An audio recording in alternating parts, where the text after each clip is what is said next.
Dorothy Red. Don't see Ms. Red just yet. How about Jaime Salgado? Present. And we do have a quorum. I'm going to make the motion to approve the November 5, November 3 and 17, 2020, and the January 7 of 2021 minutes. Can I have a second for that?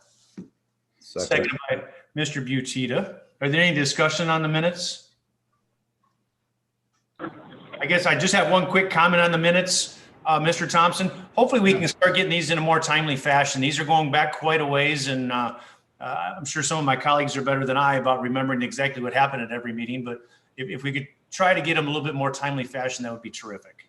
Okay, thank you. I will take care of that. Thank you. Thank you, Mr. Thompson. So we'll vote on the approval of the minutes. That's right, roll call stuff, isn't it? Mr. Butita, Yes.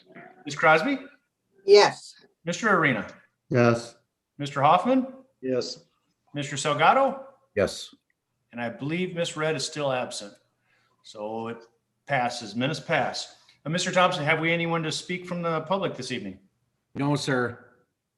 I shall omit that portion. Moving on. Mr. Thompson, do you want to move the update of status later or leave it where it's at? Leave that where it's at and then leave item F where it's at and then move I and J to follow F. Okay. So we're up to item E, update on status of excess vacation balances. This comes from a few years ago. We discovered there was a lot of banking vacations and doing things like that, and it really ran up a significant impact to our budget. And so I was just very curious how we're doing on that, and are we spending down our vacation balances the way we need to be? And who did you have? Thank you, Mr. Chairman. When you brought this to my attention, I met with Deb Crozier, our HR director, and she will brief the committee on the status of this item. Thank you.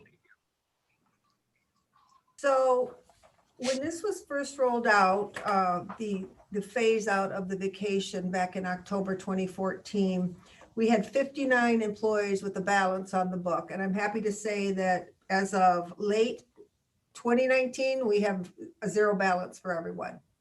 So we maintain that quite well. Very good. Very good. I did the last update we had. I knew it had dropped significantly, but it wasn't zero yet. So I really do appreciate the update. Most definitely. Applies to finance too, Mr. Salgado, and that's why I was very curious. Anything else as far as vacation? Is that completed? Yes, that completes it. Thank you so very much for your report. Next item is F, resolution authorizing the execution of the renewal agreement with Vision Service Plan for voluntary vision insurance. And I so move. May I have a second? Seconded by Mr. Hoffman. The item's before us. Mr. Thompson? Yes, thank you, Mr. Chairman. This is a resolution authorizing the renewal of our existing insurance plan. This is a part of our employee health benefit plan, and it's a voluntary vision policy.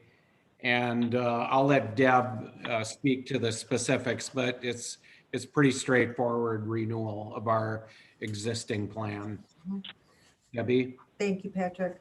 So this is, as Patrick said, a renewal of our voluntary vision plan. We've had this in place since June 1st, 2011, and we have 320 employees that participate in this plan. And I'm very happy to say that effective June 1st, employees that participate in this plan are receiving a 6% decrease on the rates. So it runs very smoothly. We really never have any problems with this benefit at all. And I'm not looking to look a gift horse in the mouth, but why the 6% discount or reduction? I do not know. I don't recall off the top of my head. I don't have it in front of me if there was an increase last year. I don't know. Sometimes they might get better rates with participating providers, better contracted rates. Again, I'm very grateful and I appreciate that. I was just curious as to why. Are there any questions about this? Seeing none, we'll vote for the resolution authorizing the renewal agreement. Mr. Butita, Yes. Ms. Crosby, Yes. Mr. Arena, Yes. Mr. Hoffman, Yes. Mr. Salgado. Yes. And I am also a yes. I still don't see Ms. Red, so the resolution for the vision service plan passes. Thank you. Now we'll move, if the committee will allow, Mr. Thompson, just before the meeting, asked if we could jump down to I and J after F, as they're all HR related. So if that's okay, I'm going to jump down to I, which is a resolution authorizing the execution of an agreement with Zero Card for a voluntary supplemental health benefit, and I so move. May I have a second? Second. Second by Mr. Salgado. The item is before us. Thank you, Mr. Chairman. This is actually a new element to our existing health insurance plan. It's called Zero Card. And what it is it's another voluntary benefit to the employee. And our broker will have bundled certain health benefits that the employee can take advantage of at a much reduced cost to both the employer and to the employee. It's voluntary. So in other words, for example, let's say you had to have a medical procedure done, let's say on a knee surgery, orthoscopic knee surgery. You could choose to go to your normal health insurance or health provider, say one of the major hospitals in Winnebago County and Rockford, and pay, a certain portion, let's say, a $20,000 cost for that procedure. What we're offering is an alternative to employees to go to a different provider at a reduced cost to the county and at a much reduced cost to the employee. So it's a voluntary benefit. There's other employers in Rockford, Winnebago County that offer the Zero Card option to their employees. And so our HR staff under Deb's leadership have looked into this, and we've discussed it with our health insurance consultant, and we're prepared to present this to you this evening for your consideration. And then if so, it would go on to the full county board for consideration. But I'll let Debbie kind of fill in some of the blanks that I left, and then try to answer any questions you might have. Debbie? Thank you, Patrick. So this is called Zero Card for a reason. Have any of you heard of this before? Okay, there's several employer groups in Rockford that offer this. So they contract with certain facilities such as Rockford Ambulatory, Forest City Diagnostic, Quest Labs, several facilities for physical therapy. And this sits on top of our Blue Cross Blue Shield plan. So it will not run through Blue Cross Blue Shield at all. So if I needed to have an MRI, I would call Zero Card. They would tell me where to go. So in this instance, they would tell me to go to Forest City Diagnostic. I would go there, and I, as the employee, pay zero. It does not hit my deductible. I do not pay any co-insurance, co-payment, nothing. And the county pays a much, much discounted rate. And then the fee to us is 15% of the cost of the claim. And Blue Cross Blue Shield actually took our claims for the last 13 months and ran them through Zero Card to see how many of these claims would have been impacted. And there was approximately 13,000 claims that could have gone through Zero Card. And in the end, it would have been a planned savings to the county of $747,000. This is on services such as labs, imaging, physical therapy, gastro, orthopedic surgery, women's health, different things like that. And if it's not used, there's no fee. We have our Vice President from Williams Manny on the phone with us here, and he can answer any questions that you might have. Just for Thanks, Deb. clarification, you said planned savings of 700,000. Is that realized savings? Yes, that is correct. So what we have is we have some list of procedures where if they would have been done, let's say, these are actual procedures that were done over the last year. Say, for example, this is a hysterectomy that would have been done. I'm not sure what the facility was. I would imagine it was either Mercy, OSF, or Swedes. The allowed amount was $42,000, and with zero card, that would have been $8,000. So it's very specific providers that they work with. And I went to Hananiga High School and Harlem High School for references, and they both gave glowing references on zero card and how much their employees really appreciate it. Strictly voluntary, correct, Deb? Yes, that is Yeah. correct. Tim, do you have anything to add to that?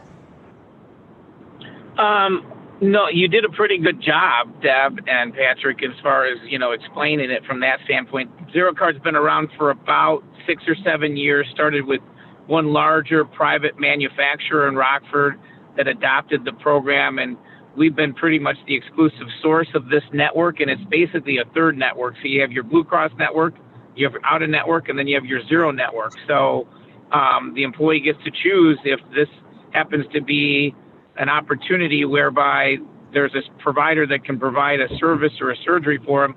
They can use it, and then they don't have the deductible or out of pocket. And then there's that bundled savings, as you mentioned earlier, so that the county gets to save more money than if they just ran it through Blue Cross. And I think some of the questions that some people might ask is, how could that be? Because isn't Blue Cross directly getting us the deepest discounts possible? And for the most part, they are, and they're doing it, those discounts at the inpatient hospital basis. And that's why this is on a limited set of programs and provider services. So what happens is this is really more outpatient stuff, and it probably is maybe about 10 to 20% of any type of medical service that you could possibly receive for healthcare. So it's not like the panacea, cure-all, end-all solution, but it's kind of an add-on and attachment. And so at the end of the day, I always tell people it might save you between 4 to 6% of your total spend if every person uses it, and that's not going to happen either. But the reason that they get that discount is because they're targeted providers that may have certain types of procedures that they do that they have higher margin than normal, and they all becoming more to their facilities and other facilities. So by doing that, they're able to discount their pricing even more than what they've done with the carriers direct. And on top of that, they don't have to worry about hiring people in accounts receivable, chasing employees down for deductibles and 20% co-insurances and out-of-pockets, because the employee pays zero, and that's the contractual agreed upon amount. So all they need to do is collect from the employer as a self-funded reimbursement for the claim, and they usually do that in a turnaround within 7 days versus a normal 30 to 60-day payment under a Blue Cross scheme. So a provider says, I'm going to get my money faster. I only get it from one source versus multiple sources. I don't have to chase down an employee for their $500 deductible. So it makes it easier for us. We have less overhead to manage that claim, and thereby we can reduce our cost that we charge for that service through this bundled case process. So that's kind of why that discount becomes even more significant, because they get rid of some of the layers of logistics and fat in the insurance process. That is a very good point. We have to pay the claim within 7 days of when we're notified of it. And that's Yeah, why so they, discounts. Yeah, and it's worked out really well with probably almost between a half a dozen and a dozen employers in Rockford that we have engaged in it now. And there's a couple other larger employers and a couple other municipalities like yourself that are at the cusp of engaging in this process as well, which is going to only help the process, because then as we get more volume in it, we're going to go back to more providers and get more services that we can have them discount, which is just kind of a rolling effect. So it's going to kind of snowball from that standpoint. Excellent. Mr. Butita, you had your hand up. Have you a question? I do, yes. Well, it all sounds good. My only question is, why is it voluntary and not mandatory? If we're going to be able to realize $250,000 savings, why wouldn't we want to force that onto our employees opposed to making it voluntary? I think it's probably, to me, it would be the provider I actually spoke to someone today where I was discussing this benefit with them and they said, oh, you mean when I go to UW-Madison, I can use Zero Card? And I said, no, you have to go to Forest City Diagnostics. So you have to be willing to go. It's kind of like whenever you're at your doctor's office and he said, let's go down the hall. I want to take some lab work. The employee has to remember to say, no, you can call that order into our on-site clinic and that lab work doesn't cost me as an employee anything. And it's cheaper for us. But sometimes it's so easy for employees to say, I have to go there because my doctor told me so. That doesn't really mean you have to go there. You can go to another provider. Correct, Tim? Yeah, but I think part of your question is, my goodness, we can get this type of savings for the county. How can we basically make everybody use this tool? I think that's the question. Correct. That thought process from that standpoint. But right now you've got an in-network, out-of-network Blue Cross scenario. So some people might go out-of-network of Blue Cross and have a higher claim too, and we haven't forced them there. So I'd love to be able to do that, but I guess you'd probably have to figure out how you can steer through your CBAs in order to make that happen. So you're kind of like forcing them to use that, and I'm not sure how easy that is. I agree with you that that makes sense to do, but then there's also people that forget, and they're like, oh, darn it, they sent me here, and I just realized I had Zero Card, and I went and got that MRI over here, and darn it, why did I do that? And I don't know, that's those aha moments like, oh my God, gas down the street was 20 cents less a gallon, and I didn't fill up at the Mobil, I filled up at the Shell station. And sometimes that happens, and that's human nature, I guess. And I don't know how you do that, but I would 100% support that makes sense because the savings could be significant. And I think part of it happens over time in that one or two of your employees use it, and once they use it and see how useful it's been for them and how easy it works, they tell their peers. And all of a sudden, by word of mouth, this thing starts to grow, and everybody goes, that thing's pretty good. You need to make sure you remember this. This is a coupon or a discount or a good program for us. And so then people start to believe in it and trust because their peers are doing it. So that's what we've seen happen with employers is one or two people start to use it, then word of mouth spreads, and everybody's like, my goodness, this is almost too good to be true, and it starts to turn out to be true, and they do start to use it. I don't know if that answered your question, but that's kind of the evolution of what I've seen happen, You have a good point, Tim. I think that would be almost impossible to get through the bargaining units, being forced to have to use a certain provider. And actually, Patrick, if you can, great. Right. I think Patrick, we had an employee bring this to us last fall. She sent you and I an email and said, hey, we looked into Zero Card. Yeah, we've had employees actually asking for it. So I think what you said, Tim, is right, that once this is implemented, I think it'll catch on. Mm-hmm. I agree.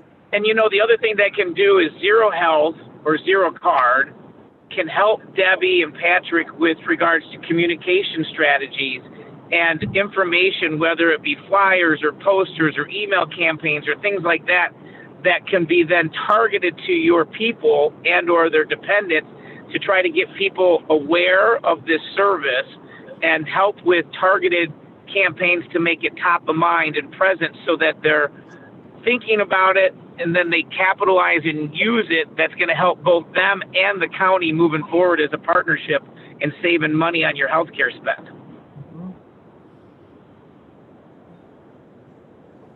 Mr. Arena. Thank you, Mr. Chairman. Ms. Crozier, our current insurance for our employees, they pay a copay or they pay a certain amount up to a deductible? How does that work right now? The office visit is a copay. Anything other than the office visit goes to the deductible and then coinsurance. Okay, so with this program then, their incentive is there's no copay, there's no no money's out of their pocket, so they're not contributing to their deductible, but they're not paying a copay for the office visit. Correct. And if they have met their deductible for other needs that weren't part of the Zero Card, and then they use the Zero Card there's a shared cost after their deductible now? No, this claim, any claims that are run through Zero Card are not run through Blue Cross. Okay, so currently an employee who meets their deductible has a shared cost after their deductible? Correct, 20%. 20%. So Right. a person who has already met their deductible and uses the Zero Card for another procedure would save that 20% also. Correct. So there could be Absolutely correct. significant savings Yes, for employees for major medical stuff. most definitely. Okay, all right, yeah, it Mhm. sounds like a great deal to me. Thank you. Mhm. Are there any other questions on this matter? Seeing none, we'll take the roll call and let the record reflect, Ms. Red has joined us now. I think she was with us at about 5:42. Mr. Butita, Yes. Ms. Crosby, Yes. Mr. Arena, Yes, Mr. Hoffman, Yes. Ms. Red, Mr. Salgado. Yes. One more time for Ms. Red. If she sees on, I guess what it is, not voting, present but not voting. So it passes. Thank you very much. Miss Red is a yes. Okay, thank you very much. Now it's unanimous. I appreciate it, Ms. Red. From there, we'll go to item J, resolution authorizing the execution of an agreement with Aura Benefits Program for a voluntary identity guard plan, and I so move. May I have a second, please? Seconded by Mr. Butita. The item is now before us. Mr. Thompson? Yes, thank you, Mr. Chairman. Again, this is an additional benefit that has not been offered to Winnebago County employees. And I brought it to Deb's attention early on that identity theft is very important for employees and employers. And so we did research, Deb did research, and is recommending, and I support 100% the recommendation to contract with Aura to provide identity theft protection to our county employees. And this is a 100% voluntary, 100% employee pay contribution. It's a payroll deduction. It's a monthly deduction, so employees can make available for themselves identity theft protection. It's very, very important. It's a good benefit. We had this in where I came from in Wisconsin, and it was a voluntary benefit for employees, and a lot of our employees took advantage of it and appreciated the fact that their employer was offering this as a part of their overall benefit package. And Deb, you can answer any questions about the program specifically, but I appreciate your research on this. Thank you, Patrick. I am very, very excited about this benefit. Identity theft is at an all-time high. And this is a very positive benefit that we can offer to employees. This product, when we looked at it, this is an identity theft protection plan on steroids. It offers so much. And in the information that was sent out with the resolution and the executive summary, there was a list of features that this plan offers. I mean, anything from credit and debit card monitoring, student loan activity, something that is just exploding is home title monitoring. Say, for example, if your home is paid off or your parents are elderly and you go to sell their home, let's say when they pass away, or they go to sell their home when they want to move, and you found out that someone else has obtained ownership of the title to their home. So that's out there. The credit bureau monitoring, antivirus, you could put this on your like your iPad, your computer at home, robocall, robotext protection. It just really offers a lot. And there is $1 million in coverage per member per year on this plan. Within the last year since COVID hit, we've had 135 fraudulent unemployment claims. And that I actually received a flyer from Aura on this plan, talking about unemployment claim fraud. With this plan, you can have up to 8 members covered. So say, for example, your children, your adult children, your parents, up to 8 members and up to 10 devices. So my iPhone, my iPad, my computer at home, whatever I have, I can hook that up to this protection, to this plan. And we still have Tim Knopf on the phone if you have any questions. Has anyone, any questions for Tim or anyone else? I think it makes sense. I think it's a great thing to be able to offer. And just to reiterate, because I'm pretty sure I heard you right, Mr. Thompson, it's 100% employee paid, so it costs the county $0. Correct. Okay. Just want to make sure I was understanding that properly. No discussion? No discussion. We'll go ahead and vote. Mr. Butita, Yes. Ms. Crosby, Yes. Mr. Arena, Yes. Mr. Hoffman, Yes. Ms. Red, Yes. and Mr. Salgado. Yes. And I am also a yes. It passes unanimously. Thank you very much. Thank you, Mr. Chairman. Thank you, Tim. You are very, very welcome. Thank you, everyone. Everyone have a great evening and a good weekend. I appreciate your time. Thank you. Thank you, Tim. Thank you for your time. Thank So you. Good night. Good night. After that, we'll move back up to item G, resolution for approval of Winnebago County Board Chairman proposed vehicle use. And I so move. May I have a second? Seconded by Mr. Arena. The item is now before us. I know Mr. Arena did a lot of legwork on this. Mr. Thompson, are you prepared to talk much about this? Or I see Chairman Shirley is also online if he wants to speak to it at all. This is a resolution which will authorize the county board chairman, the use of a county pool vehicle, which we currently have in the fleet. It will allow the county board chairman to use the vehicle for county related business, and will also allow the chairman's use of the vehicle to commute to and from the office. The to and from work commute to the office would be reimbursed to Winnebago County through the IRS mileage rate. And it's pretty straightforward. There's a letter in your packet from the county auditor who also looked at this issue, and it was his recommendation to take this course of action, and I support it and am recommending it to the board.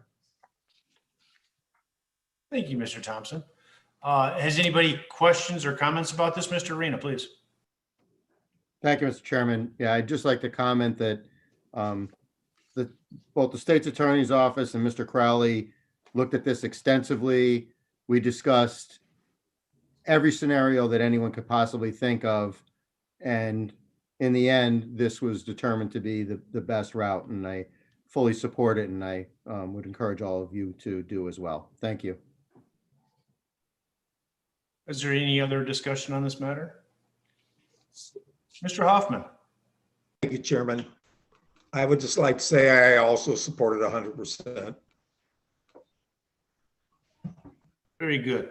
Out of curiosity, I may have missed it. The automobile and Chairman Shriley will be covered under the county's insurance while driving. So we're fully legal that way. Yes, that's correct. Excellent. Any other questions on this matter? We shall move to the vote then. Ms. Crosby, Yes. Mr. Arena, Yes. Mr. Hoffman, Yes. Ms. Red, Yes. Mr. Salgado, Yes. Mr. Butita, Yes. and I am also a yes. The resolution for the County Board Chairman's vehicle use is passed unanimously. We'll move on to item H, resolution to approve telecommunications service grant contract, and I so move. May I have a second, please? Second by Ms. Crosby. The item's before us. Mr. Thompson? Yes, thank you, Mr. Chairman. This resolution authorizes the county board chairman to execute a contract for a 3-year maintenance agreement for our Mitel desk, office, telephone equipment in Winnebago County. Approximately 1,600 phones are covered under this 3-year agreement for maintenance. The annual cost is approximately $40,000, a little bit shy of $40,000 annually for the 3-year contract. It represents a slight decrease from the existing telephone contract. And what all services are provided with this contract, Mr. Thompson, or whoever's prepared to answer? Is it just if we have a telephone that breaks, it's repaired? Is it a telephone connection that's repaired? Or I guess I'm looking for more details on what all is covered for $40,000 a year. I'll ask Dan Majors from our IT department to address that question. Thank you. Thanks, Pat. So to address your question, what this is this is our maintenance agreement that allows us to use the system. Just like we have for softwares and other pieces of hardware, we have an annual fee that's associated with the licensing for the system, and that's what this reflects. Okay, so it costs us $40,000 a year to have our telephones. Correct. I guess I'm curious, are there alternatives? I'm old enough to remember when I bought my telephone and it went bad, I bought a new one, and I don't think it would cost the county 40 grand a year for that many phones. Obviously not all of them replaced at the same time, but are there any alternatives to this, or are we happy with the current service that we're providing? Yeah, we've been happy with this service. The brand we use is called Mitel, and it's provided by a local vendor, IPC. What we get for the service is more than just the phones on your desk. It allows us to utilize a VoIP system, voice over IP, as opposed to having individual lines from AT&T or another telco provider like that. So this is the vendor we've been using and the solution we've been using since 2006. We have looked at others. None of them are as attractive and would be a significant investment to switch from a Mitel system to, say, another provider like Cisco or something like that. And with this contract, does it save IT, your department time, where you don't have to fuss with phones, or are you still responsible for a certain level of maintenance on the telephones? Yes, we are still the ones who do all the configuration, deployments, troubleshooting, anything like that with the phone system. Okay, thank you. Is there any other questions or comments for this item? Seeing none, we'll move to the vote. Mr. Arena, Yes. Mr. Hoffman, Yes. Ms. Red, Yes. Mr. Salgado, Yes. Mr. Butita, Yes. Ms. Crosby, Yes. and I am also a yes. The telecommunication service contract passes unanimously. We've taken care of I and J. It moves us down to K, other matters. Has anyone for other matters for this committee? See none, we have adjournment. May I have a motion to adjourn? So move. Moved by Mr. Salgado, seconded by Mr. Butita and Hoffman. All those in favor signify by saying aye. Aye. Opposed? We are adjourned. Thank you very much for your time. Thank you.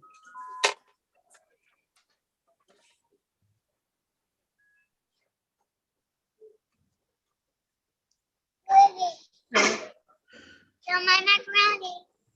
Need some of that. Eat some of that okra you got. Here's your fork, sweetheart. You need it? I put it in there. Ms. Red, can you please mute your phone, please?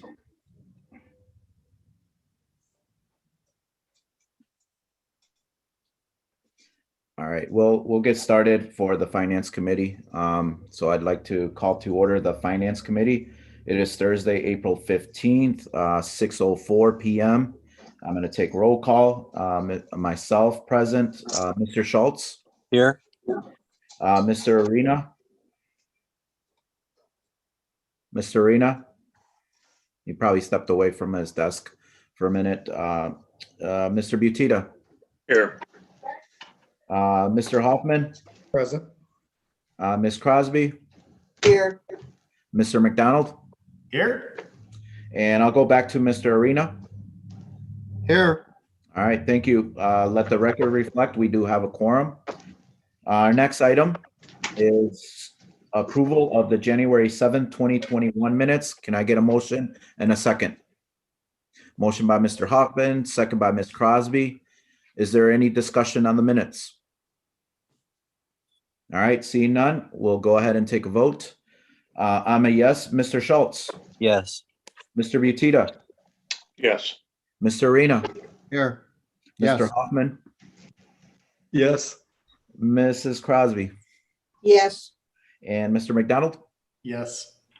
Thank you. Motion carries. Mr. Thompson, is there someone from the public that wishes to address this body today? No, Mr. Chairman. All right. We will go ahead and omit the public comment section and move on to our next item, which is item E, which is the CFO monthly financial report. So I'll hand it over to Mr. Richter. Good evening, and thank you, Mr. Chairman. I'm going to attempt to share my screen here so we can go through the monthly report, and I can highlight some of the details with that.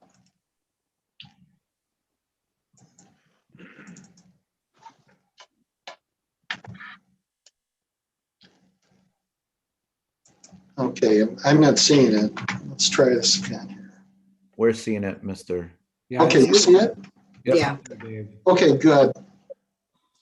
Back in January, Chairman Salgado requested that I produce a report that'll give a snapshot picture of the activity of the county. We tried to boil that down into two one-page reports, one with the general fund, the other one with the public safety sales tax, because that makes up the brunt of the activity of the county that we're going to want to see. And I just wanted to highlight some of the features of the report. I wasn't planning on going in great detail, but I just want to walk you through what we're showing here. So the first thing you see is a general fund. Over here, you see a percentage that says target 41.67. That's how much of the year we're through for this budget that we're showing you here. And there are some caveats because the numbers are going to look a little strange, but I have to caveat it because a lot of our revenues don't show up. And I'll give you the most noticeable one. Property tax net revenue right now is 3.4%. So that's essentially only net distributions and redemption payments coming in at this point. Once tax bills, property tax bills go out in May, you'll see that number jump up significantly. We'll draw on our property tax revenue. So we're down 15 million there, but as the year goes on, that'll be made up. A lot of our other revenue sources, because there's a delay when we see activity coming in from the state, there's a slight delay in revenue. So some of our revenue numbers are down, but that's why.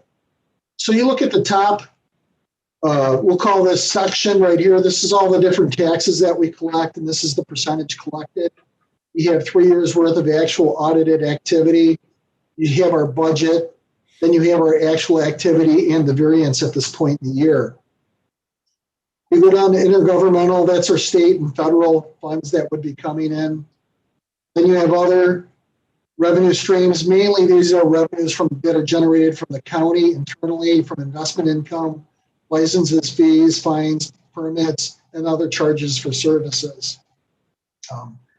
Broken down into really, it amounts to two simple lines. You see all the activity for expenses for the general fund, mainly personnel and supplies and services, the other percentage. And that makes up essentially a lot of the activity of the general fund right there. You have our debt service, which really isn't a revenue or expense, but it's kind of separated off. It's required to do so by GASB, that's a separate item to show. And then we have our other financing uses.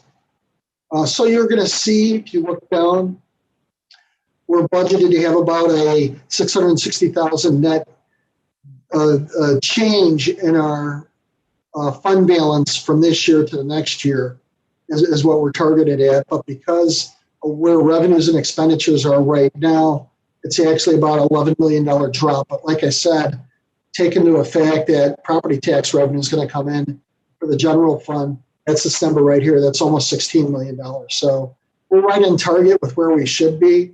if you look at this at a regular basis, you'll see, yeah, that's about where we should be right now. But I wanted to explain that because I don't want somebody to go look at this number, go, oh my gosh, we're in trouble. We're down $11 million, because we're really not. I'll go on now to the public safety sales tax. We track this because this is another huge expenditure for the county. And we didn't want to overwhelm you with information. We wanted to keep it really simple with what we show, and we get the most bang for our buck. So same thing, you're going to see revenue sources. Obviously, this is going to be sales tax related to the public safety, and these are the expenditures. A significant portion of this expenditure, just like the general fund, is going to be it's going to be personnel costs, and it's going to follow the same format. You have revenue broken down, total revenues, and then you're going to have your total expenditures, and then you're going to come down here. You have other financing sources and uses, bond payments and transfers, and then you're going to have a net. Right now, it's 9.6 in the whole, but like I said, we have a lot of revenue sources. We should be at about 41%. We're at about 16 and 20. So as those revenue sources come into the state, this will normalize. We're hoping that we come in fairly close to the budgeted number. The reality is it probably won't be quite that good, but we're hoping to be fairly close to where we don't have an issue with public safety sales tax. Part of what we do on a regular basis is me and Administrator Thompson meet with the sheriff and discuss budget issues just to try to track on a regular basis where we think we are.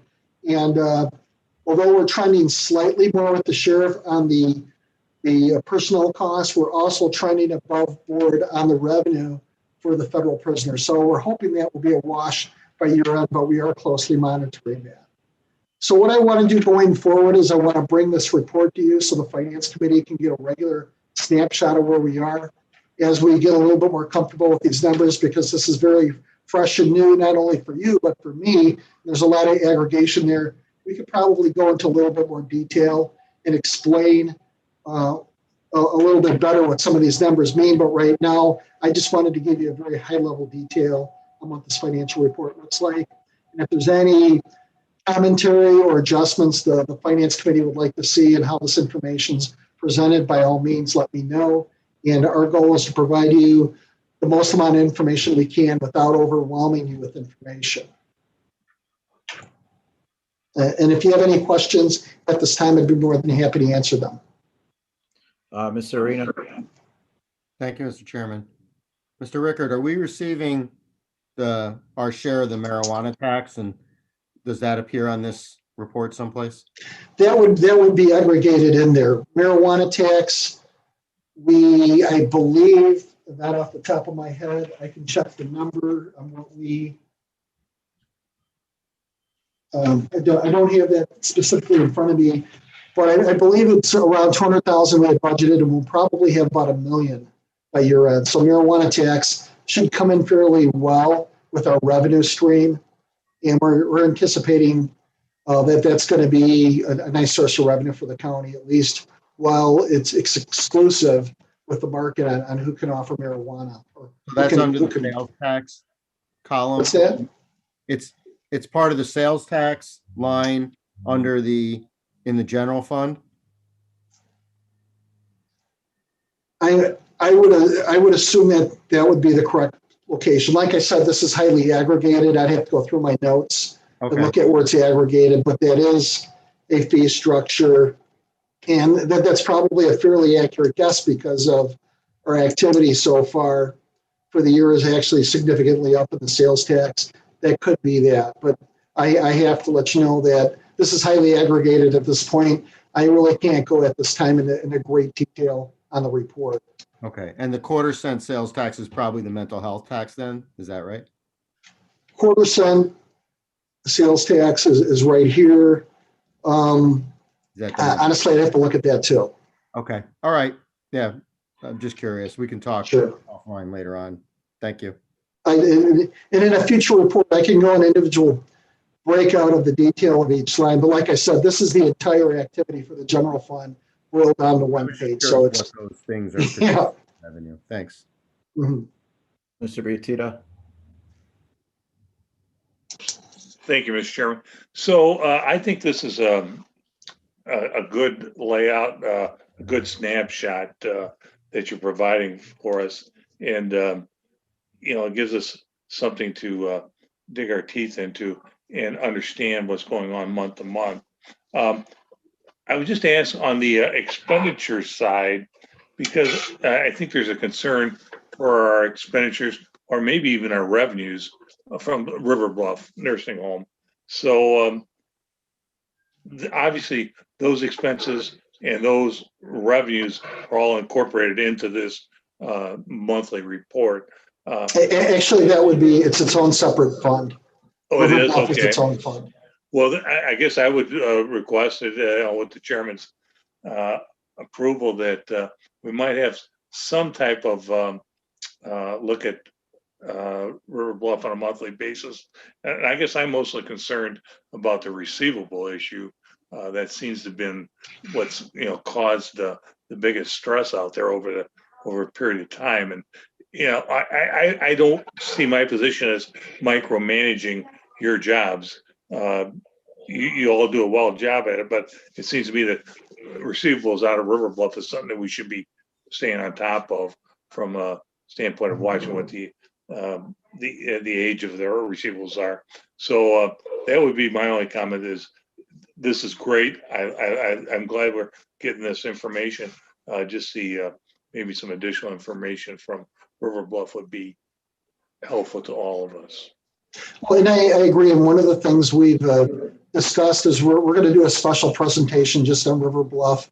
One of the things I'm doing is I'm working with staff out there right now, and we're going to come back with specific recommendations, not only for a write-off policy for accounts receivable, but some significant recommendations that we think are going to make a real impact financially with River Bluff. So I'm kind of excited about that.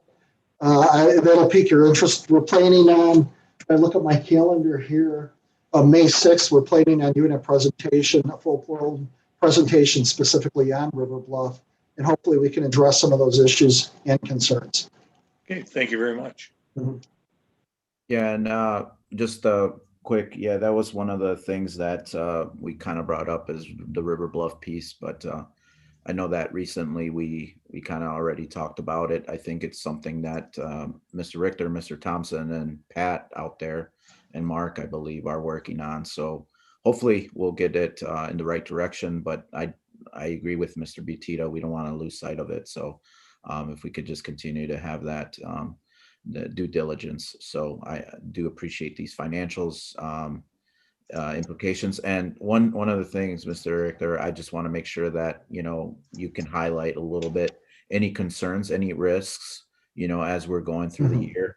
One of the things, like if we know sales tax is not being there and we feel that it's something that we need to address, and the sooner the better. So that's why I just wanted to make sure that some of this review process is happening so we can address some of the issues and that are existing out there. So but I do appreciate this, and hopefully we can continue to see this cadence, whether it's on a quarterly basis, whatever the case may be, address these high level so we know what essentially the trends are and where we're headed in before the end of the year.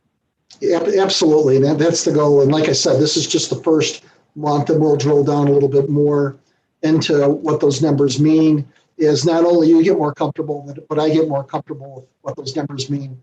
And just to highlight, and we've already hit on one area where we have our eyes and ears, and that's River Bluff. The other one is working very closely with the sheriff because he has such a large budget and there are a lot of moving parts. We're working very closely to monitor that and pay attention to the revenues and expenditures with the sheriff so we can work with them and address issues as they come up. All right. Any other questions for the finance team and Mr. Thompson on the financials? Yeah, this is Mr. Schultz. Go ahead, Mr. Schultz. Thank you, Mr. Chairman. Just a couple of thoughts. One, the quarter-cent sales tax is not related to the mental health tax. The mental health fund is separate from the general fund, and so has revenue and expenditures in a separate fund. The quarter-cent sales tax has been around forever.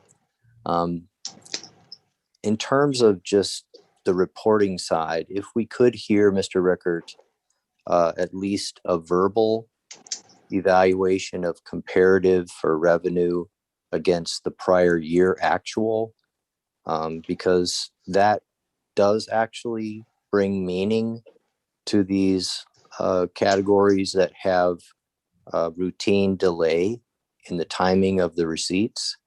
At a minimum, comparing it against the prior year would give you obviously an indication of how we're doing, and it would be valuable to the finance committee to hear from you. How does that appear? So I'm not asking for it on the physical report. I know that can get more complicated, but at least a verbal comparison for us would be helpful. Thank you. Yeah, absolutely. I'll make a due note of that. All right. Are there any other questions regarding this? All right. Seeing none, we'll move on to our next item, which is our capital budget presentation. And okay, this is the highly anticipated, long-awaited capital budget presentation. As you know, we delayed our capital program in anticipation of the American Rescue Plan, and it's a good thing we did because we were able to move or transfer a significant portion of our capital plan to our future ARP budget plan. So let me begin the presentation, and you should see, I'll pop this up here, and I'll put it in reading view. So our capital improvement plan, and I'll just dive right into it here. Capital improvement plan is a tool to help organizations make good budget decisions for large projects and purchases based on goals and resources. The SIP exists as a supplement to the organization's larger strategic plan and must always be aligned with its goals and strategy. As you know, we haven't had a regular capital budget plan in quite a while, so there were a lot of moving pieces with putting this together, and I really appreciate the help and cooperation from the electeds and department heads. And we've been adding and subtracting and moving parts around in order to maximize the ARP plan. So I thank you for your patience.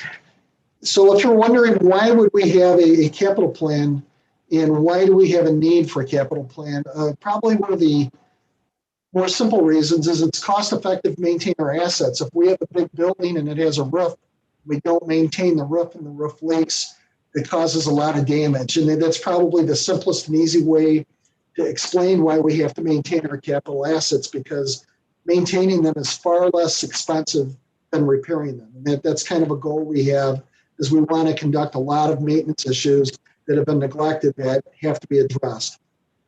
And as we had earlier this year, liability costs and risks exist when you have a work environment that is not in good repair. It increases the county's liability exposure, not only with employees, but with the public in general. And then we have public safety concerns when public areas are not maintained. And as you can see from our last report, our largest expense at the county is actually personnel costs. So whatever we can do to make our employees more efficient will save us money down the road. So these are some of the goals of our capital plan: public safety, liability mitigation, repair cost reduction, and employee efficiency. Our recommendation for funding this SIP is we annually receive about $4.5 million in host fee funds.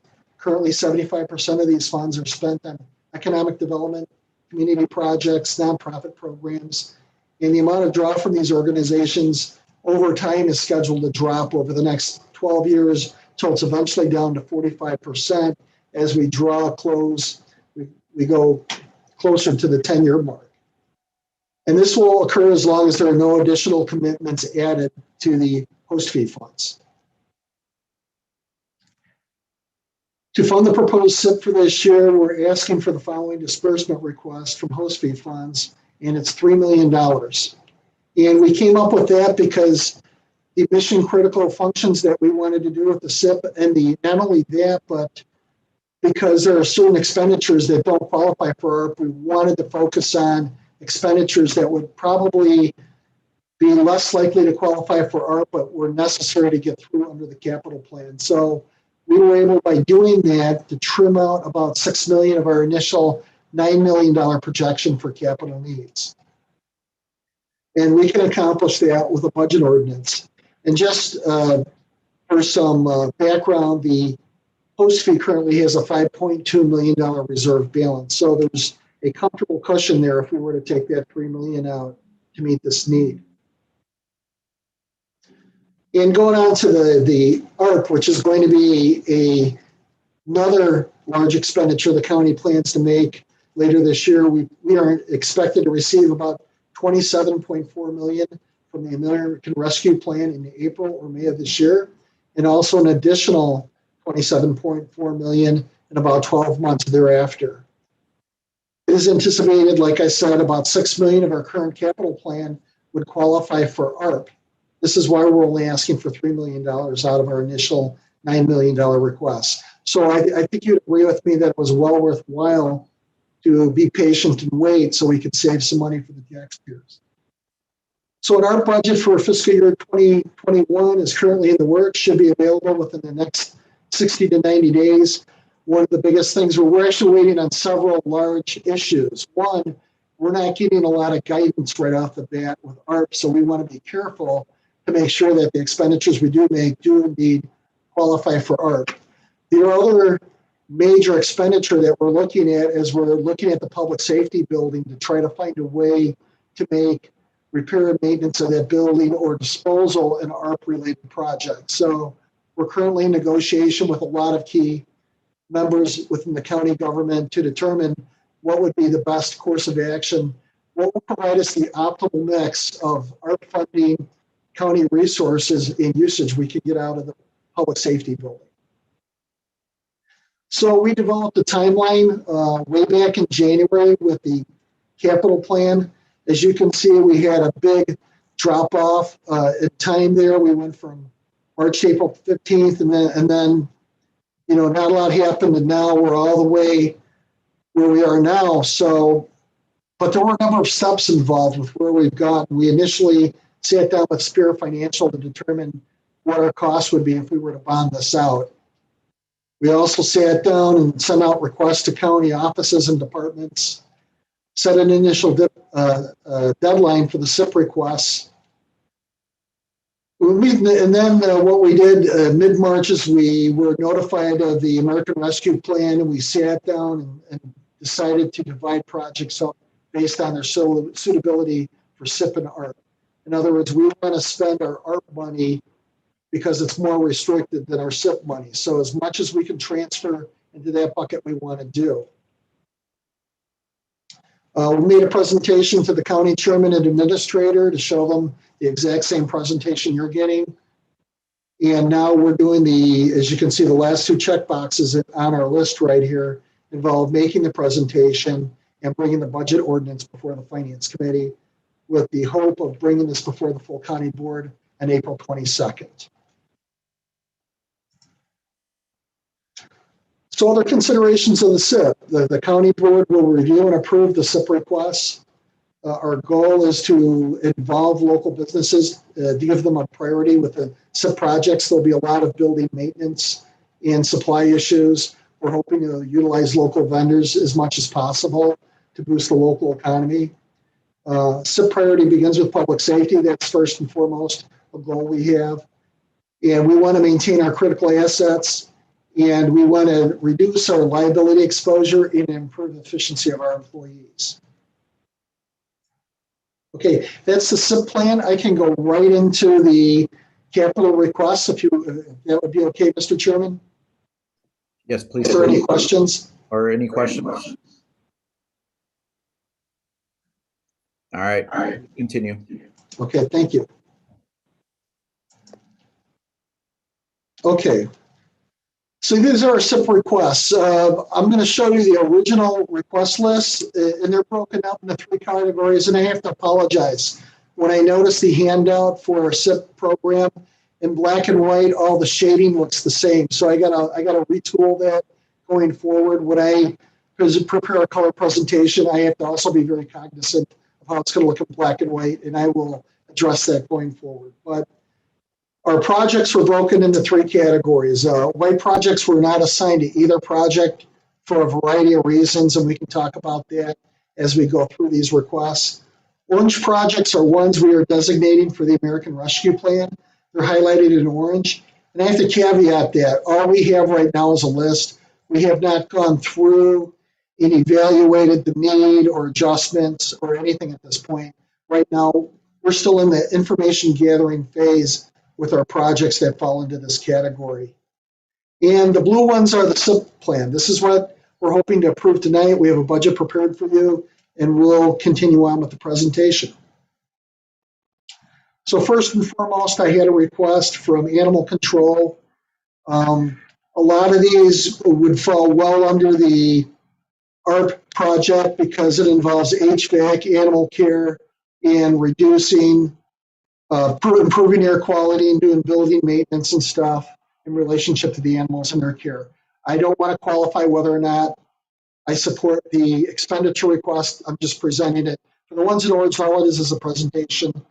Like I said, we have yet to go through these. So that was moved to ARP.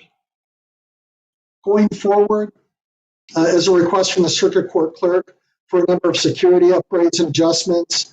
We did not include this into this feature right now because one of the things we're doing is working with the chief judge and a number of other key officials to figure out how we can reconfigure the public safety building to maximize our value for the county. So we wanted to put all that on hold until we determine what's the best course of action. So right now, we're not considering those.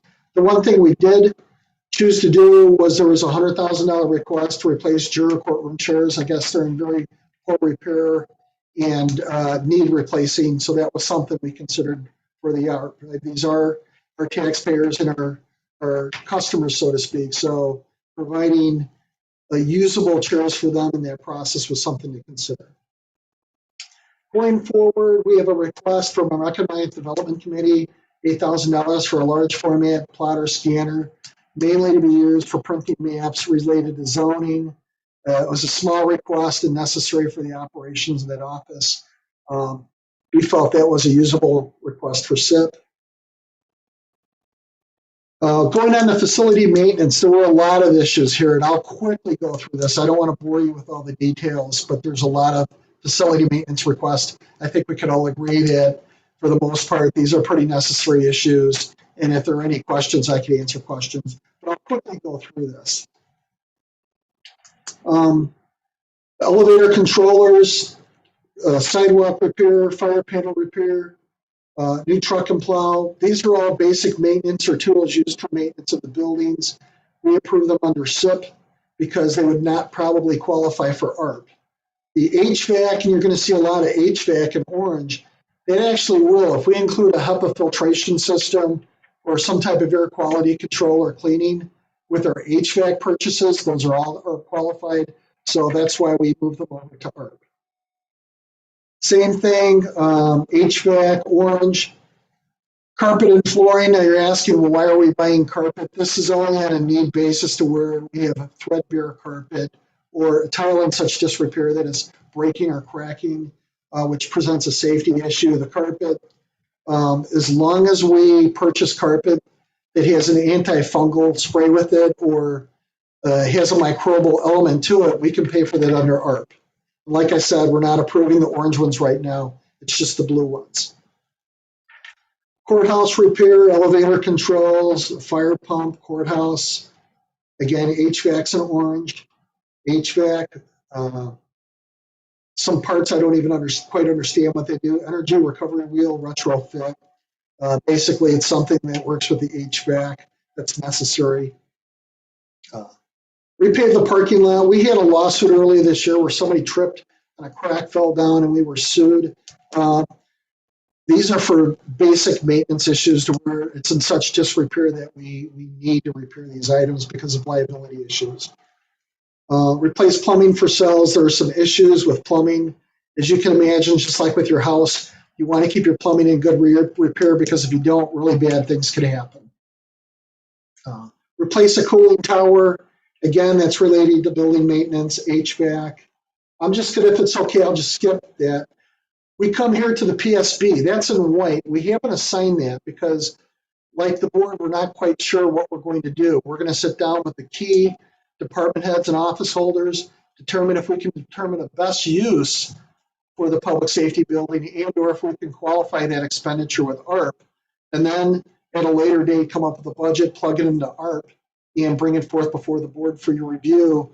That in itself is probably a presentation all on its own, where they're gonna come in, do a presentation, explain to the committee what they wanna do, why they wanna do it, and how we're gonna pay for it. So public safety building is such a big project. It's in its own category. It may even be a separate presentation and budget for the board. And that would be my recommendation, is probably to consider that one separately. Going on to facility maintenance, we have some more issues. This has to do with River Bluff. There are some basic safety and maintenance issues. I think it goes without saying why we have to perform the basic safety and maintenance issues at River Bluff. That's just something we need to do. You can see there's also some orange issues in here that are going to go to ARP. Another HVAC issue. A highway department. I really got to hand it to Mr. Molina. He came in with the most frugal capital request. He probably has a lot more requests he could make, but all he asked for was some very simple and basic requirements for his office. I thought this was a very reasonable request, and I think we all appreciate the work he does and how frugal he is with county resources. IT, under ARP, technology infrastructure was specifically designated and pointed out as an area of expenditure for ARP. So essentially, we feel pretty strongly that a lot of our technology resources that we need for the county, broadband adjustments, and the adjustments we require for Zoom meetings and everything else are well qualified for ARP. That's why you're going to see everything from IT basically get plugged in there. And once again, I'll remind you that I'm not asking for this money at this time. We'll evaluate the ARP at a later time. We're just looking at the blue lines right now. Memorial Hall, they had a number of requests. These are mainly building maintenance and repair issues. I actually took the opportunity a couple of days ago to go over there to look at some of these issues. I think these are well needed and warranted. If we want to maintain this building and keep it in good repair, these are some things we're going to have to do. And so we included that in the capital project. Repair and maintenance of windows, paint repair, building repair, facial repair. And like I said, I went out there myself, personally looked at this, and I thought these were well justified. Going on to court services, you can see some whited out areas. Like I said, because we're looking at other expenditures related to the public safety building, we kind of put these expenditures off for a later time, and we'll bring these back. But desk chair replacement and a vehicle for the probation that needs to be included, replace a vehicle, we included that in this request. Public defender, he had some requests. We're going to move that over to ARP because we think that's covered. The mail machine in the purchasing office is really on its last leg. It's necessary. It needs to be replaced. We have numerous statutory obligations that need to be met with a use of this machine. I think this one goes without saying. We definitely need a new mail machine.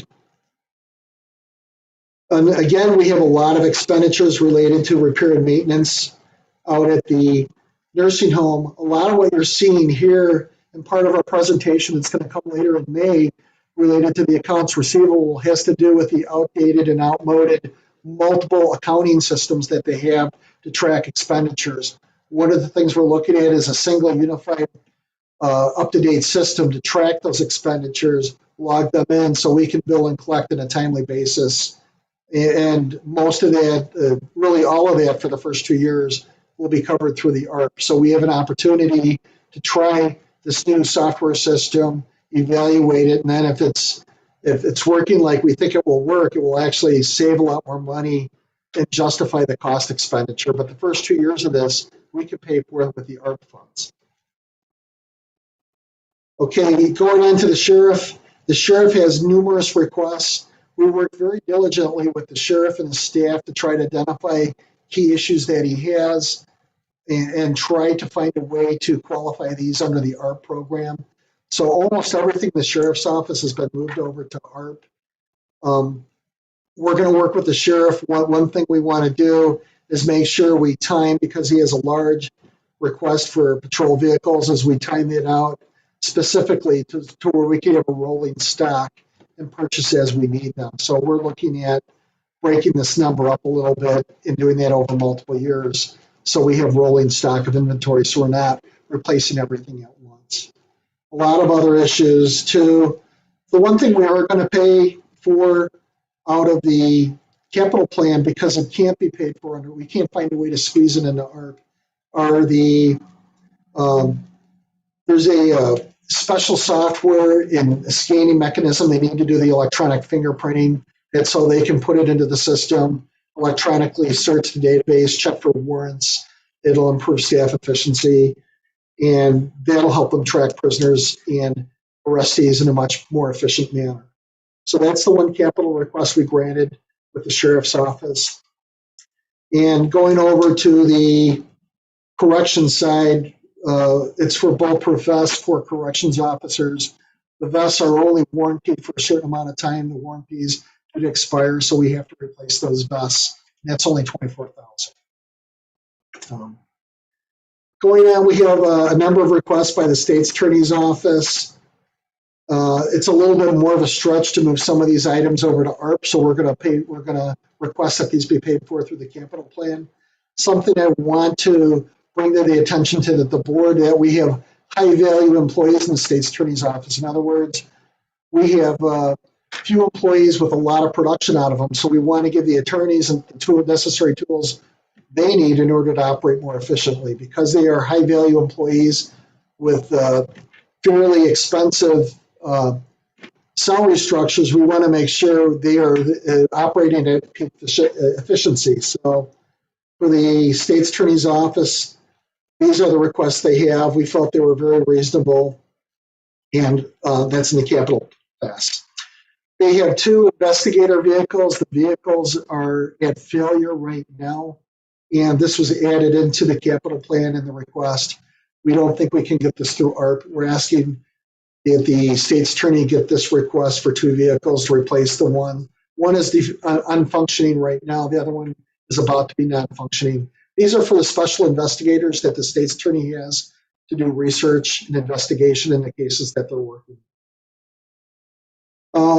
Last but not least, and one near and dear to my heart as a former county treasurer, I can well relate to the fact that the county treasurer needs a new letter opener. All those tax bills that come in with all that money for the county that we like to process, they need some way to open that, and this machine will do that. Otherwise, they're stuck, restricted to doing that by hand, and we don't want our staff doing that. So that was our last and final request. That completes my presentation on the SIP.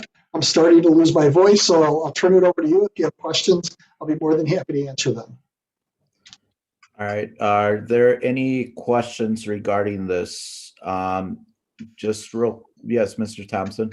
Yes, thank you. Before we take any questions, I just wanted to first of all thank Dave for the work that he's put into this, and also I wanted to thank all the staff, that all the department heads, elected officials, and staff that have worked on this capital improvement plan.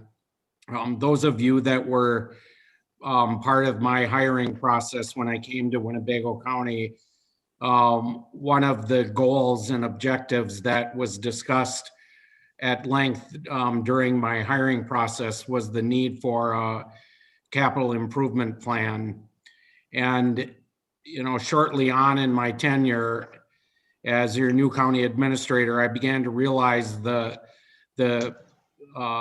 crucial need for capital infrastructure investments at the county, and the lack of a CIP, long-range CIP, as part of our overall budgeting process. And so, this has been long in the making, since I started.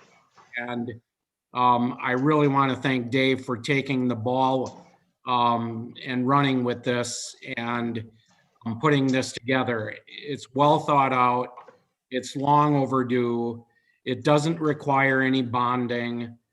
When we met with our bond counsel and financial consultants during our recent bond issuance and rating discussions, the fact that we were in the process of putting together a long-range capital improvement plan sat very well with our financial consultants and Moody's in terms of our overall rating. And so, this may, as a board member, this may look like a lot.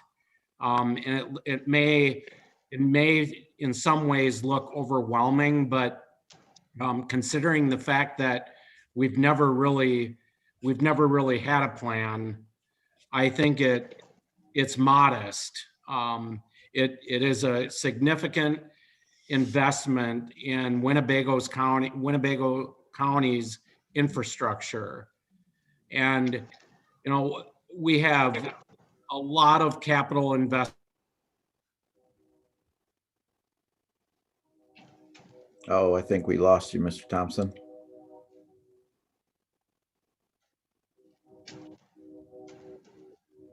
All right, I think we it's a step forward in the right direction, and I request your support. Thank you, Mr. Thompson. Is there any questions regarding the CIP? This is Mr. Schultz. Go ahead, Mr. Schultz. Thank you, Mr. Chairman. Just a question that relates more to the funding source from the host fee funds. I had asked when the presentation for the host fees was made that there be a follow-up by Mr. Rickard in regard to whether the longevity of the existing garbage site is potentially going to be shortened based on an increase in volume. And I'm wondering if we ever got a response to that.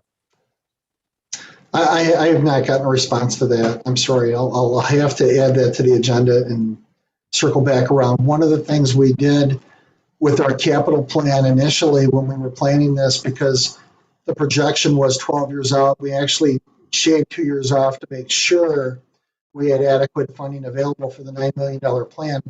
By shortening the capital plan down to $3 million, we're not even jeopardizing future draw from the host fee funds. We're actually going into fund balance, and we're leaving about $2.1 million behind within the host fee fund. So we've cut about $6 million out of our request for host fee funds. And I do apologize for that request. And I'll make a note to check on that and report back to the committee at the next meeting on what the projection is. I'll reach out to the operators of the landfill and see what their projections have.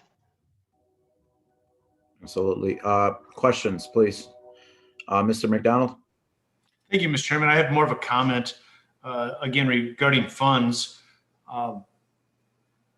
If this happens, I understand that we don't have a lot of direction yet from the Treasury Department, but I would suggest we use as much as we can to pay down our debts, pay off as many bonds as we can, put ourselves in a better position for the future, and go from there. So if we are able to figure out a way to use these ARP funds to do more of our regular budget stuff in order to free up funds to pay off debts, I would highly support doing that.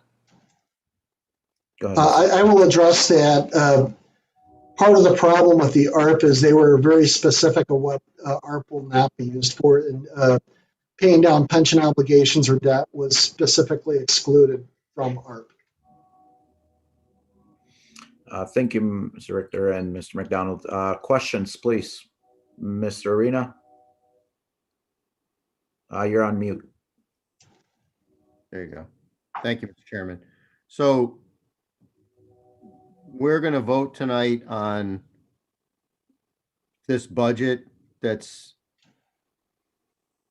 outlined here in this presentation. Is that correct? The three. Correct. And then it'll go before the board, and if the board chooses to lay it over, they can lay it over too. And then, but as we go through this and make these expenditures, each item will come before the board and can be altered if we decide that something needs to be changed, or if we decide that it's not necessary, or, we're not committing to anything tonight. It's just basically establishing a framework, right? Well, technically, what you'd be approving tonight, if you pass the ordinance, is the budget. That doesn't mean the budget can't be amended or adjusted based on cost factors, or there is a contingency within the capital plan to deal with cost differences, because as you know, one of the challenges we're facing under COVID is expenditures for certain resources have gotten very expensive. And I can mention one right off the bat. Computers have gotten significantly more expensive because of COVID, because of the high demand. So there is flexibility built into the capital plan to deal with that. If at a later time we determine that an expenditure is unnecessary, me, Pat, and the chairman will monitor closely these expenditures, and if we feel something is unnecessary or inappropriate, we'll take the appropriate course of action. So as these invoices come in and we evaluate what's going on, we'll make sure these funds are properly spent according to the guidelines that are laid out in the capital plan. I guess it's a little. Yeah, so Mr. Arena, to explain, I believe the next item is our ordinance of the budget plan. I'm assuming it's the $3 million, for the out of host fees. So we're allotting about $3 million from the host fees.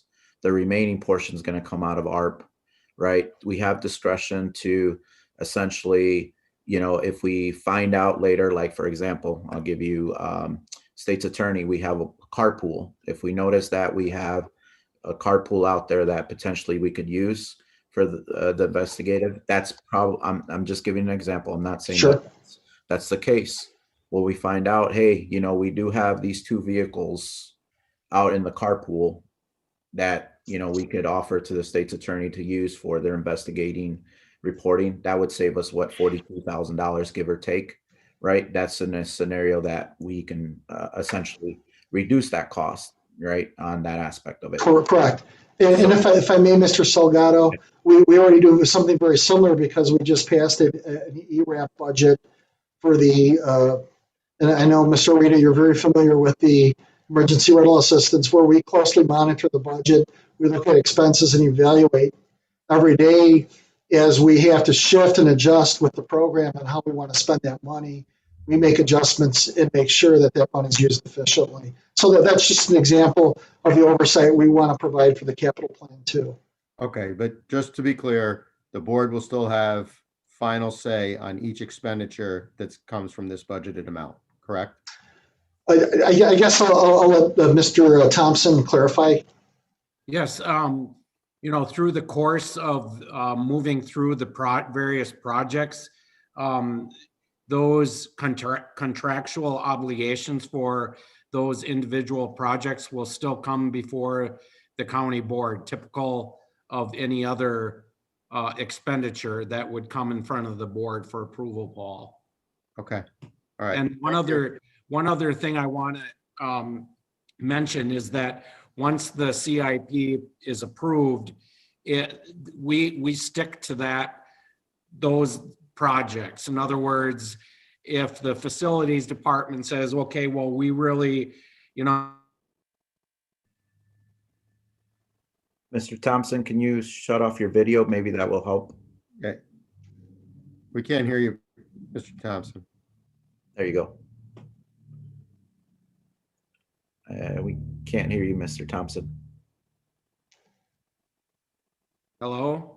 Yes, now we can hear you. Okay, I apologize. My computer is freezing up. But in other words, we can't substitute projects. Okay, and so I guess there's not a lot of detail in the plan. So like from looking at it, I wasn't completely clear on what projects we were talking about, what roof we were talking about. Those are the things that eventually it'll be known to us before it's a final expenditure, correct? Right. Okay. That's what I want to make sure, that the detail is shared with us before the money's spent. Thank you. Yes, Mr. Butita? You're on mute. Yep, thank you, Mr. Chairman. So with a yes vote tonight, we're approving that 3 million from the host fee funds will be going towards these capital, specific capital improvement projects. And then the other 6 million is going towards all those ones in the blue shade. What I'm confused about is that 1.8 million for the public safety building, where did that fall in? Where's that money going to come from? Or what are we looking at there? Okay, I'd be glad to answer that. Couple of issues with the public safety building are, one, I don't think we have clear direction yet from the board or from the other stakeholders specifically what we want to do. We're still in the evaluation phase to determine when and if we wanted, what direction we want to go. And that's why we're sitting down with the judiciary, the sheriff, and other stakeholders to determine, one, is there a value to this building? If there is, how do we want to utilize that building? Do we want to use just the first and second floor? Do we want to chop half the building off? Do we want to eliminate the building? The key is that if we want to pay for it through ARP, it has to meet a category under ARP that qualifies, and which is why we're talking with the sheriff with public safety and with the judiciary. If we push it through as a judiciary issue, it would qualify under, we believe it would qualify under ARP, or we would try to make sure we meet the ARP guidelines. That way, instead of Winnebago County picking up the cost to deal with the public safety building, ARP funds would pay for the Winnebago public safety building. And that's kind of what we're trying to do. We're not at the point yet where I feel comfortable even categorizing it because, one, that expenditure could be at a low. If we're just going to shut the building down and kick the can down the road, could be 3.8 million. It could be up to 17 million, depending on what they want to do. But I think our goal is to make sure we find a way to make ARP pay for it so the county is not picking up that cost. So we're not quite ready to commit to that. So the 1.8 million, that number is just an arbitrary number. It's not found in anything yet. Actually, the number is initially under ARP, we were going to do a Plan C modified, which was what's the bare bone minimum we could do in 1 year under the capital plan for the public safety building, and that was the 1.8 million, and it just kind of stuck there. But it's just a placeholder at this point. And the public safety building is such a large, complex request that we actually believe, or I'll say I actually believe, the board ought to consider that as a project all by itself, because there are going to be a lot of moving parts and pieces. And I think several board members mentioned they want to see the detail plan. They want to understand what's going to happen. They want to see how it all relates. And that, for that building, is a project all of its own. So that'll probably be a separate ARP presentation when the time comes. Okay, thank you. Go ahead, Ms. Arena.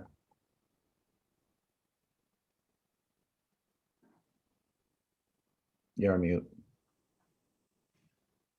Okay, sorry. Oh, you just muted yourself again. Okay, I'm not going to touch my computer screen again.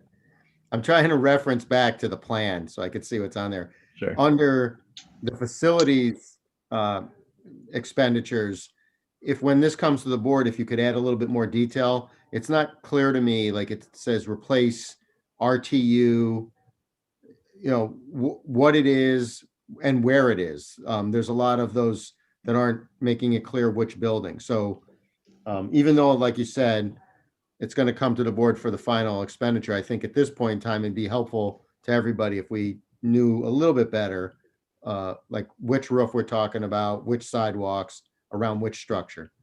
If we could get a little bit more detail, it'd be helpful for me. Thank you. Mm-hmm. All right.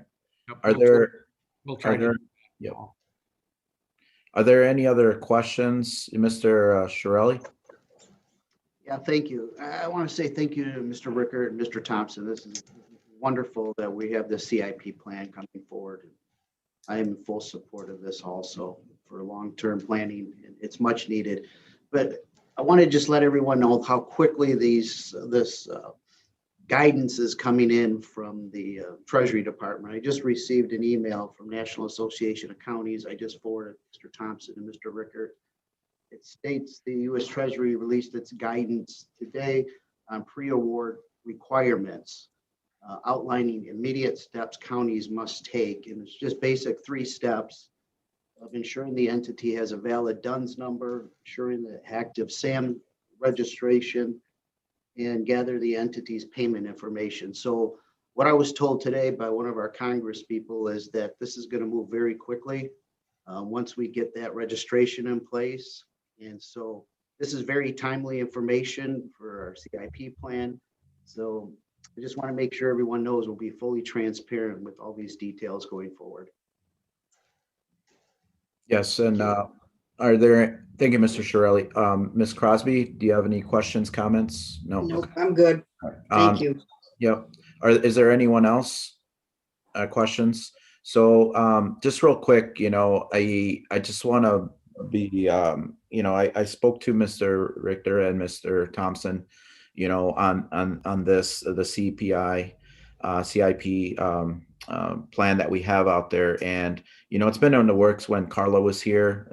If you recall, those that were on the board, it was like a $30 million kind of issue that we wanted to address, potentially bond issuing.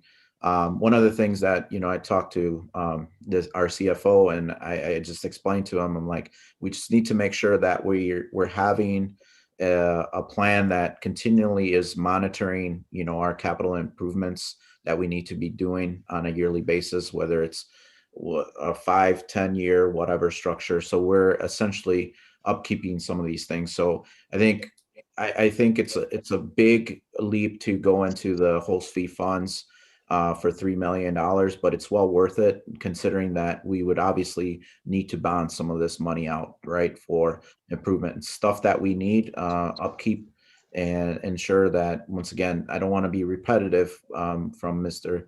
Richter's presentation, but it's real critical that we upkeep with our maintenance and to avoid huge costs with repairs, right? And it's something that we've been working on for the last 3-4 years that I've been on the board on trying to get a capital improvement plan. So I think this is a good stab at it. I think certainly there are many other areas and wants and needs that departments want, but unfortunately, these are the things that really are at the forefront that we need to address and take care of.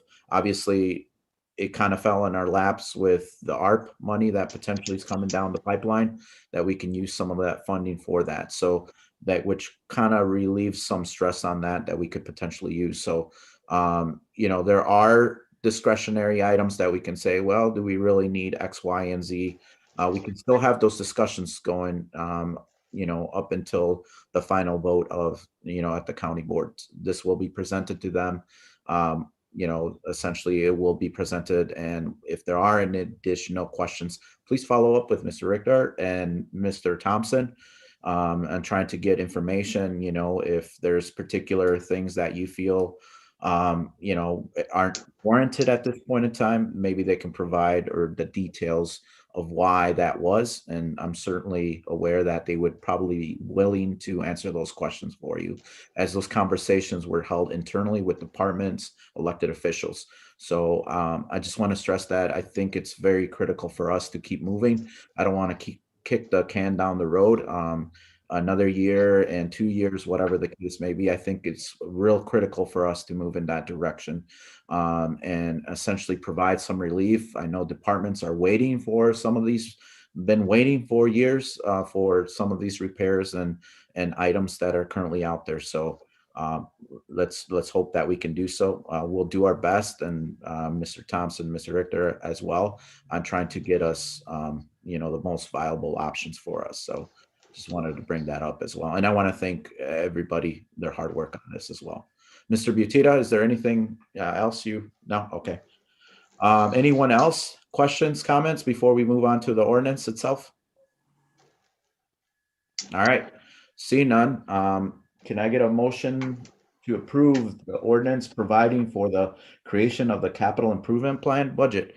Mr. Butita and Mr. Hoffman seconds. Discussion, please. Or do you want to speak on it, Mr. Richter and Mr. Thompson? No, thank you, Mr. Chairman. I think I've said enough. Thanks. All right. Anyone else have any questions? All right, seeing none, I will go ahead and call roll call. Mr. Salgado, yes. Mr. Schultz? Yes. All right, thank you, Mr. Schultz. Mr. Butita? Yes. Thank you, Mr. Butita. Mr. Arena? Yes. Thank you. Mr. Hoffman? Yes. Thank you. Ms. Crosby? Yes. And Mr. McDonald? Yes.